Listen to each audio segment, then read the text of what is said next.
To kick things off, I'd like to introduce Elizabeth Brown, who is the Director of Government Relations and Professional Development for the North American Invasive Species Management Association, or NAISMA, who will be speaking about supporting the inclusion of invasive species in climate change, legislation, policy, management, and research.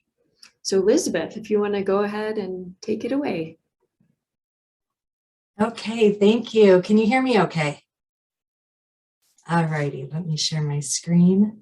I'm very excited to be here today. Thank you for having me. All right, let's see. Okay, how does that look? Can you see it, or are you seeing notes? We are seeing notes. Okay, let's switch screens here. Hang on. How's that, better? Yes. Okay, perfect. All right, well, thank you so much again for having me here. I'm going to take you on a little bit of a journey through what NAISMA has been working on the last year as this connection between climate change and invasive species has become clearer, and the need for support has been made loud and clear from our members. And so we've taken on this issue as one of the things that we are both trying to provide education for and advocate for. And so I'm going to kind of get you all up to speed as to where we're at today, and hopefully make some connections so that we can set forth plans for the upcoming year in terms of what beneficial roles NAISMA can play in this arena. Okay, so for those of you that are not familiar with NAISMA, hopefully many of you know us already. We're the North American Invasive Species Management Association, and our mission is to support, promote, and empower invasive species prevention and management in North America. And I have our 3 websites at the bottom there. Please take a look. So just a little bit about who we are and what we do before we get into the work that our climate change subcommittee has been doing. We are a nonprofit organization with 14 directors on our board. We have 10 very active committees and 6 staff and contractors that support the work of our membership. Across North America, we have more than 40 MOU holders. I can't wait till I get to change that number to 600, so we're almost to 600 members. We have over 7,000 subscribers and over 38,000 social media followers. So the folks that are listening to the communications that we are putting out is growing every single day, which is super exciting. Okay, a little bit about what we do, and it's interesting because climate change and this conversation is really coming into just every single one of our organizational pillars. Which is what that graphic is illustrating. So starting on the far left, advocacy and education, we just finished National Invasive Species Awareness Week. I say just finished it, it's been a month, but it's a big enough event that it feels like it just ended. Professional development is a huge part of what we do. We hold free monthly webinars the 3rd Wednesday of every month. Lots of special trainings. We just had an EdMap summit. We have an invasive species manager certification program, and our annual conference is coming up in November in Florida, and we will have a session, I believe, on climate change and invasive species. International standards, we have our mapping data standards and our certified weed-free product standards. And of course, most folks are familiar with Play Clean Go, our public outreach and prevention program. We have really 4 main events each year. National Invasive Species Awareness Week. Again, we just kind of finished that, and I'll talk a little bit more about that later on. Play Clean Go Awareness Week is coming up in June, our annual conference in November, and we now do a biocontrol summit every year. This will be our 3rd year. It's really a fascinating event I enjoy. And again, we just finished our EdMap summit as well. And then our main programs certified weed-free products, Play Clean Go, professional development, and government relations. And I take care of the professional development and the government relations side, both of which have a nexus to the work that you all are doing. And so NAISMA's trainings, our outreach opportunities, our programs, our intent, and our strategic guidance is really that we try to bridge the gap. We try to cross geographic divides, cross the jurisdictional divides, trying to connect land and water resource managers by developing and supporting standards and consistent messaging and promoting tools that make, hopefully, your jobs easier. So with that, I want to kind of move along into, oh, what did I do here? There we go. Okay, so why are we working on climate change? Because our members told us it was important. And I don't want to be as simplistic as that, but we are a member-driven organization. And so we are frequently looking to our membership and our partners and our supporters, our sponsors, and asking them, what is it that you need? What is it that we can provide as member benefits? What is it that we could help to connect you with experts on? And so I started with NAISMA in July of 2020. And since I've been here, we've done about 5 different surveys. We've done a lot more than 5 surveys. We're always reaching out and asking these sorts of questions. But 5 that really illuminated the need for some communication and connection related to climate change and invasive species. So very shortly after I started, I surveyed our membership on the 2 programs that I'm responsible for in my portfolio, one being advocacy and government relations and one being professional development. And in both of those surveys, climate change rose to the top. And the feedback was somewhat all over the map, I'll be honest. It wasn't consistent feedback saying we need help with X, we need help with Y. It was more, this is an issue, and I kind of got the feeling that folks didn't really know exactly what they needed help with. They just knew that they needed to be addressing this and they needed to be advocating for maybe different resources or more resources, and they didn't quite know how to wrap their brains around it all. Maybe some of you have felt like that before. I know when I was working for Colorado, I felt like that a little bit at times when it came to this topic, right? And then just our general member surveys that we do. And then we did another one more recently specific on advocacy, saying, okay, these are the things that we have heard that we're working on. And we asked very specific questions in that one about climate change. What is it that you need? And again, I feel like we're really still at somewhat of an education space where folks are trying to connect the dots, and that's okay. That's all right. That's awesome.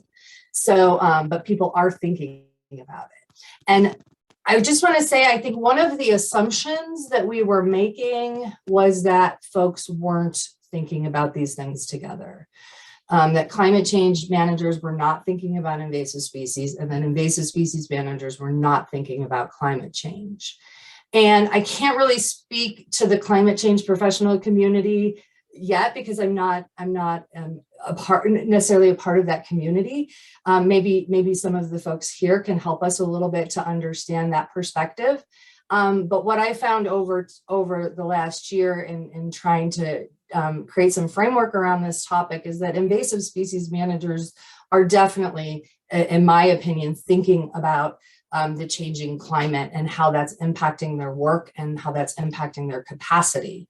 And so that was something that I was like, okay, people are thinking about this, and some of them know maybe where to go better than others. So again, we are a member-driven organization. If we're working on something, it's because our members are telling us that they want us to be working on it. And so these are our 10 committees that I mentioned earlier.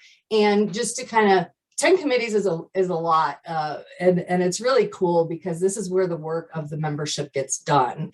As these committees are all members, and they meet regularly, and they get a tremendous amount of work done. It's really impressive, honestly. And so through the work of the legislative committee, in preparing for NISA, which is National Invasive Species Awareness Week. And just as a side note for that aren't really familiar with us, National Invasive Species Awareness Week has been around for many decades. The first time I attended was back in 2004 for the Colorado Weed Management Association. So it's not a new thing, but it has changed a lot over time. And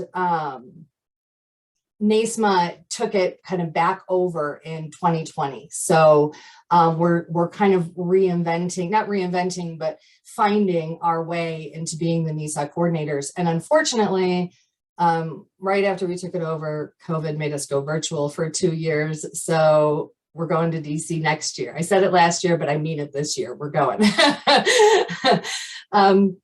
So anyhow, back to this. So we, in the last year, formed several subcommittees around advocacy, and a lot of them really related to what do we want to be advocating for during National Invasive Species Awareness Week. And let's be real, advocacy doesn't happen 1 week a year. It can, but it's not very effective. Advocacy has to happen all year long from a variety of mechanisms in order to get that messaging to stick. And so it's not like we're going to throw it out 1 week a year and then that's it, we're done talking about it. But really, that was the big push to create these subcommittees.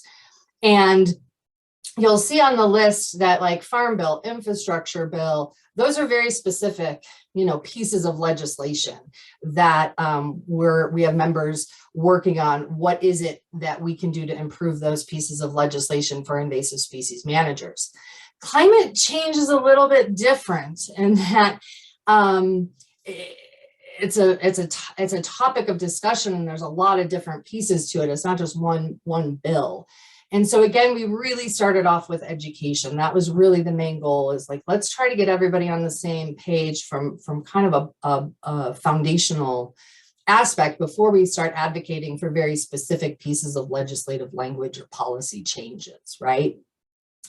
I have aquatic invaders as listed there, but really they're not a subcommittee of NAISMA.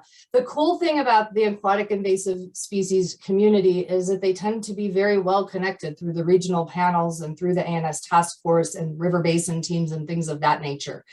So we decided with aquatic invaders, we were not going to form subcommittees. We were just going to plug into what was already happening. So there's a group working on hydrilla in the Connecticut River, and our Western boat inspection folks, and who else? Asian carp in the Mississippi Basin and the Great Lakes. So that coordination is already happening. And so we said, let us just be your voice. Tell us what you need, and we can amplify that message for you and get your message to more people, especially for those groups that can't advocate, right? Because some can't. And so that was kind of our approach with that group, and it worked out. I think it's working very well, actually, given our, everybody's limited capacity and resources. Forest Health and WRDA. WRDA is the Water Resources Development Act. Those are two new subcommittees that we're working on. If you're interested, drop me a line. I'd love to get you involved in those. But let's get back to climate change. So we decided we needed to really start with education. And so our subcommittee was formed right around the start of 2021. And the first thing that we did was plan a webinar for NISA 2021. And we had Carrie Brown-Lima from the New York Research Institute and the Northeast RISC give that webinar. And it kind of has become a foundational educational tool for us. And a lot of the information that has come into, the position paper and our policy statements have kind of come from that. And so RISC has been a huge source of information for us, and probably our main source of information as we have kind of moved through this process. And that was our highest attended webinar of the entire year. All of our monthly webinars, all of our NISA webinars, all of our Earth Day webinars, climate change, we actually had to go live to YouTube. We had more than 500 people. It was amazing.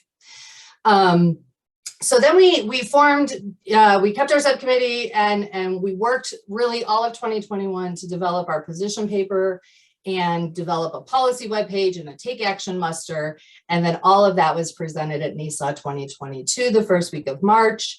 Again, we had Carrie Brown Lima give a webinar, and we also had Lee Greenwood and gosh, oh my gosh, I'm losing who else was there, but it was an awesome webinar.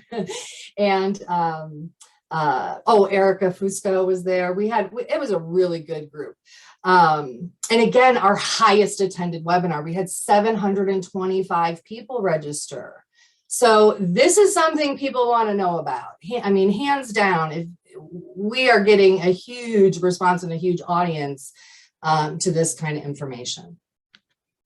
And so let's just acknowledge the folks that have been on this committee for the last year working on this issue, because they're the ones that have really created all of this, and they're phenomenal, and we're very grateful. We just added Dia to the group. I'm so excited to have Dia as part of our group.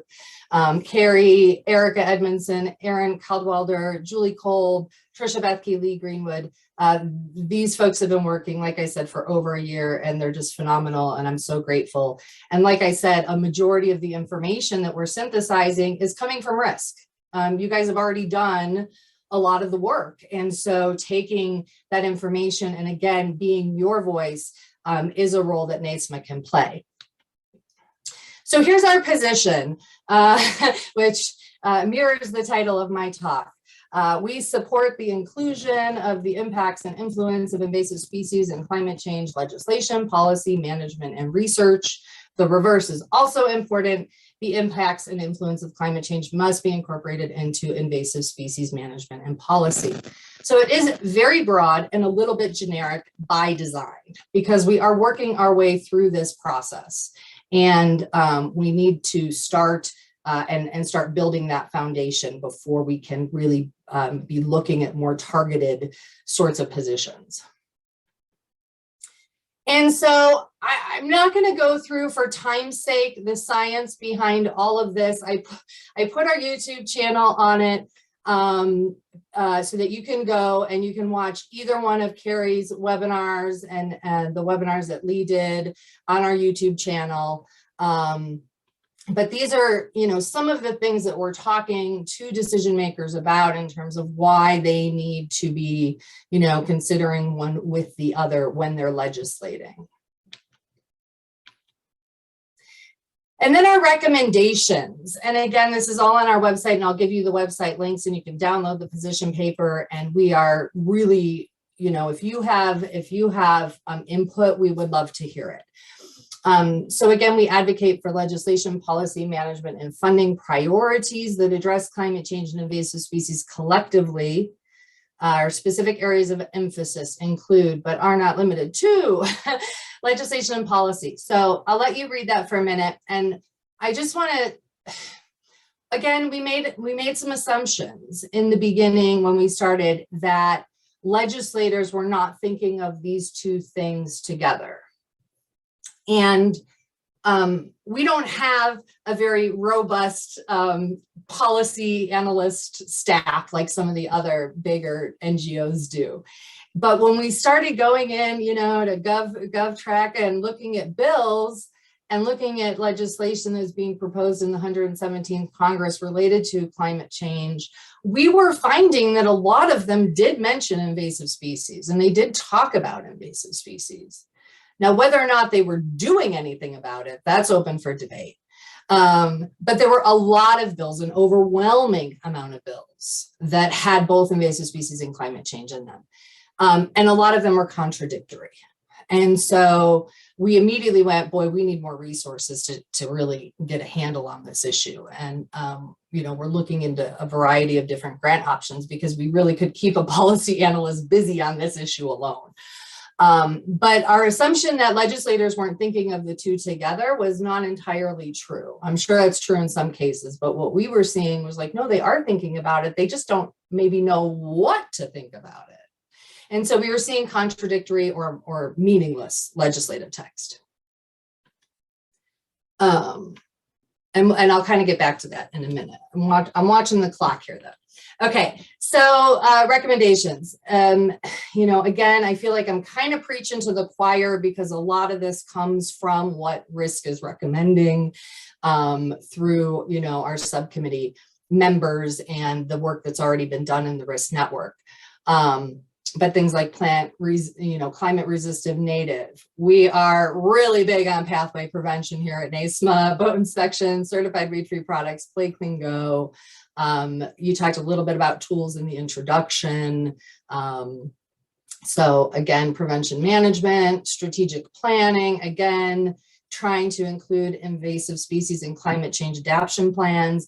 We just had a subcommittee meeting on Monday, and this was like a main part of what we discussed. And the question came up, perhaps our standards committee could provide assistance in creating guidelines or recommendations for how to include invasive species in climate change adaptation plans, and then potentially marketing that to the climate professional community. So these are just ideas that, you know, kind of came up just on Monday in our committee meeting that, you know, I'd love to hear your feedback offline, give me a call and chat about it. But we're looking for where can we be helpful? Yeah, risk assessments. Again, I don't want to kind of preach to the crowd here. Adapt to shifts in growing seasons. Boy, I really experienced this working for Colorado. Our sampling season went from 6 months to 9 months, and our boat inspection season, we don't ice over really anymore in the plains. And so that grew, and resources had to grow with it. And so that's something that I've experienced. And I know a lot of you have experienced some of these things as well. There's definitely a huge interest in developing cost share programs to help out homeowners, landowners, water managers, etc. I love this graphic from Bethany Bradley. This is a great graphic that really just makes it understandable for people. So education, again, that's a core pillar of NAISMA. So that's certainly on the list, and participating in NAISMA and the RISC network is something that we are recommending. We are trying to, you know, not reinvent the wheel, but rather send people to the RISC network and try to make those connections. Professional development, we're launching a new Foundations of Invasive Species Management online certification class, and we included a chapter on climate change. So there are, I think, 4 or 5 videos, including Carrie's and some of the pre-recorded conference presentations with permission, of course, being included. So the new folks coming up, the new invasive species managers, the college students, the new grads that come through our program will get this knowledge, and it's never been included before. So I'm really excited about having that be a part of this class. Again, a new idea, we haven't moved on it yet, but considering a resources page on climate change to direct people to the RISC network and other key resources from our website. And then here's our numbers. So who got all these messages, right? We got these take action links, and we've got these websites and position papers. Where did they go? Well, in 2020, we had 5 webinars. Again, climate change was the highest attended. We had 3 congressional briefings, and every attendee got a copy of the climate change paper, and it was part of our presentations. And we had a great federal agency meeting, and we'd love to have more of those. But altogether, over 500,000 people viewed our messaging through our marketing channels, mostly social media.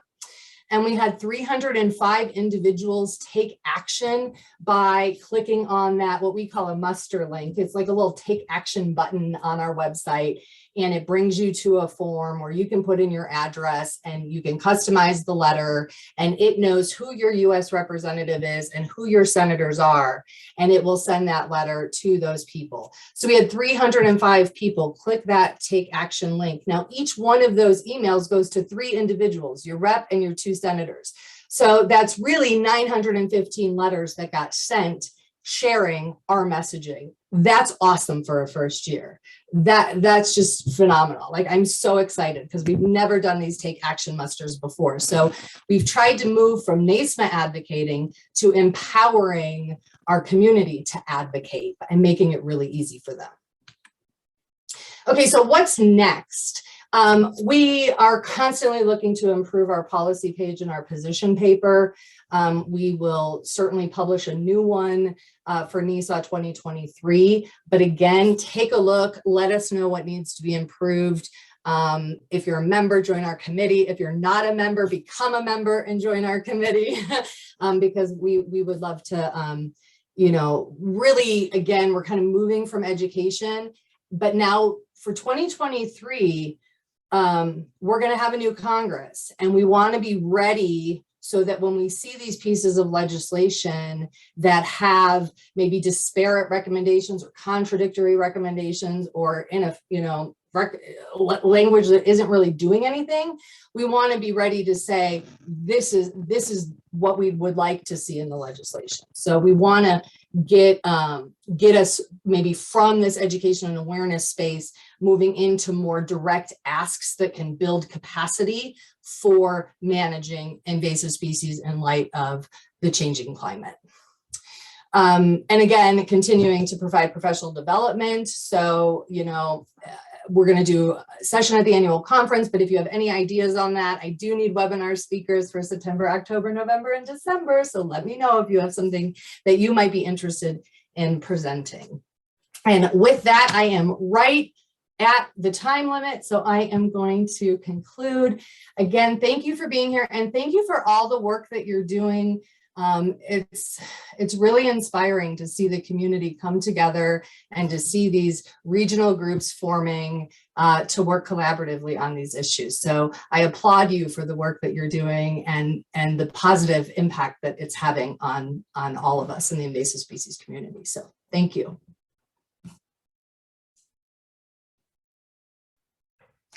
Thank you so much, Elizabeth. That was wonderful. We have a bunch of time for questions. Does anyone have questions, comments, anything for Elizabeth? We do have a question in the chat from Alex. Are there any federal agencies or programs that NAISMA has not been able to reach? Oh, that's a great question. I have to think about that. You know, there are an awful lot of federal agencies and programs, and we work really well with, I would say, the majority of them. So, you know, none that come to the top of mind. NAISMA is very excited for the Invasive Species Advisory Council to be going again and to be participating in that. And we none that come to mind, no, but I'm sure there are. So if we're not working with you and you want to work with us, please let us know.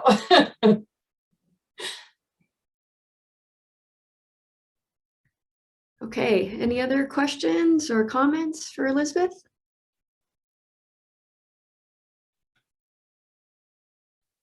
Yeah, Tony. Feel free to email me too or give me a call. That's awesome.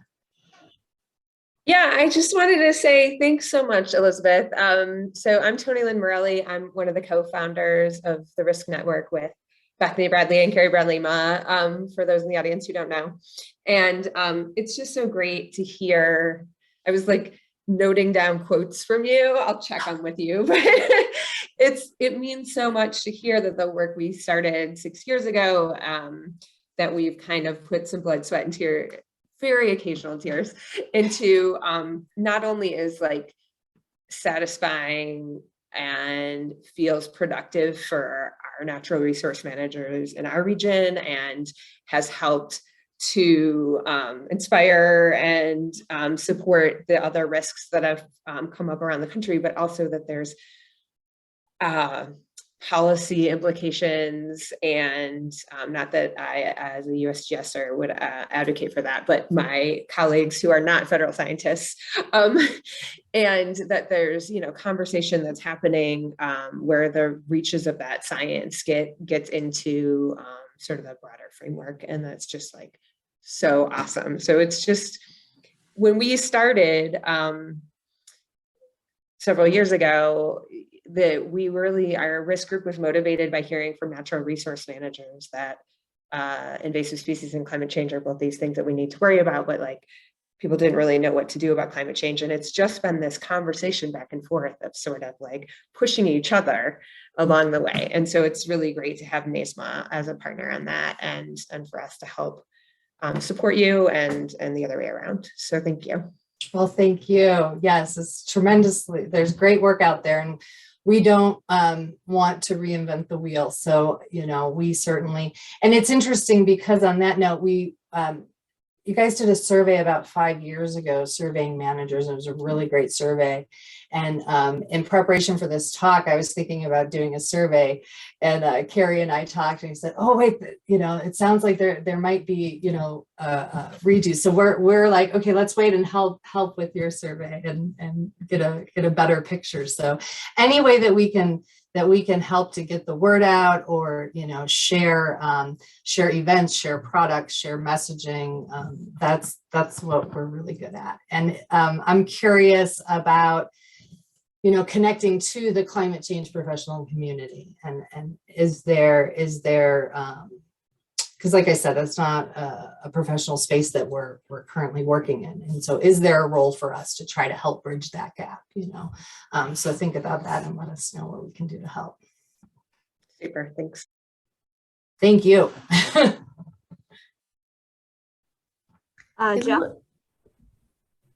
Hi, Jeff. Hey, hello. Trying to share a screen, a video. I'm not sure if it's working. Yeah, it looks like it is. Stop sharing my screen here. Am I still? And can you hear me? Yeah, it's cool. Yeah, it's great to see you, and it's fantastic to hear of all the work NAISMA is doing, especially with the Invasive Species Awareness Week. I know that was something, there was a void created and just sort of stood there. And so I'm Jeff Morstead. I was with the National Invasive Species Council, kind of in that transition period of the National Awareness Week, moving to NAISMA, and it's been great to see NAISMA take it on. And I think it's really, maybe it's sort of nice to note that, you know, federal agencies can't go and lobby for more money for themselves. You know, we can support questions anybody asks, we can provide subject matter expertise and knowledge and reply, but for that lobbying component of what has to be done or can be done to promote invasive species management, you kind of need that partner outside the federal family. It's been great to see NAISMA step it up. And it's good to see you again, Elizabeth. But I had a question. I apologize if it covered. I had my internet stopped for a few minutes, and you're flying through some stuff. But any comments on the infrastructure bill and funding related to that, and where, especially if there's, I haven't discerned the provisions of the infrastructure bill enough to focus on that nexus between invasive species and climate change. But and sorry if you've already commented on the infrastructure bill or maybe that funding, but and if it has been covered, you can just disregard. But if it hasn't, maybe you could kind of say if any NAISMA is looking at that and thinking about any of those provisions and the funding coming with that bill. Yeah, absolutely. Thanks for asking. So we do have a policy page on NISA.org specific to the infrastructure bill. And you know, there are basically, for those that aren't familiar, there are basically kind of three pots of money, one for Department of Transportation, one in the U.S. Forest Service, and one in the Department of Interior that is positively impacting a lot of different bureaus within the Department of Interior. And so we're in conversation with the federal agencies, but also kind of waiting to see a little bit what their spending plans look like. And I know that there was I think a testimony earlier this week that I missed. So it's on my to-do list to go and look that up. I had a conflicting meeting. But if you go ahead and take a look at NISA.org and click on policy and go to the infrastructure, kind of what NAISMA is looking to do is focus on pathway prevention in some of these larger projects that we can, you know, get done and cross off the list, and then be able to show Congress what a great job we did with the funding that they gave us.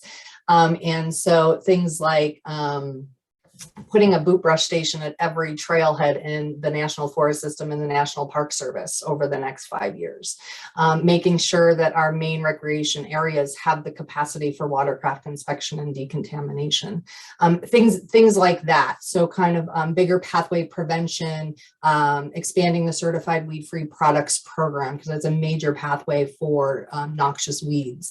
We're also advocating for implementation of the Western Weed Action Plan, which largely has to do with annual grass management and hopefully reduction of forest fires and fuels, which other folks on this call are probably better educated to speak on that issue than I am. And advocating for further implementation of the Quagga Zebra Action Plan, westwide, just focusing on where this risk is located. So that's what NAISMA has been really looking at, is how do we, get these things out there in a coordinated fashion, and then where are the spaces that we can solve a problem and move on, versus maybe an alternate philosophy of let's chunk out the money so every district gets a piece, and then each district gets 20 grand and they can't really do anything with it. But that conversation is just evolving so fast, and to be honest, it's a little hard to figure out who the decision makers are in terms of where some of that money is going, but we are working on it. We do have it. We actually had a meeting on it yesterday, and we do have a group working on it. So, and just a side note to Jeff's comment, yeah, there is a reason why we don't have, unfortunately, federal folks on these advocacy subcommittees, because they are not able to participate. So they are participating in other areas where there's education and not advocacy happening. Yeah, we very much are aware of those lines and try to make sure they stay incredibly clear. Great, thanks a lot. I can, even for someone within the agencies, we're all trying to see where that infrastructure funding is going. So I can only imagine, or I imagine that it's even worse to someone outside the federal agencies, but that sounds great. And it really is glad to know you're tracking it and kind of where you can move the needle and chalk off some successes. Sounds like a great approach. So thanks. That sounds great. All right. Thank you so much, Elizabeth. I think there are 2 other questions that I saw come into the chat, maybe a few other comments.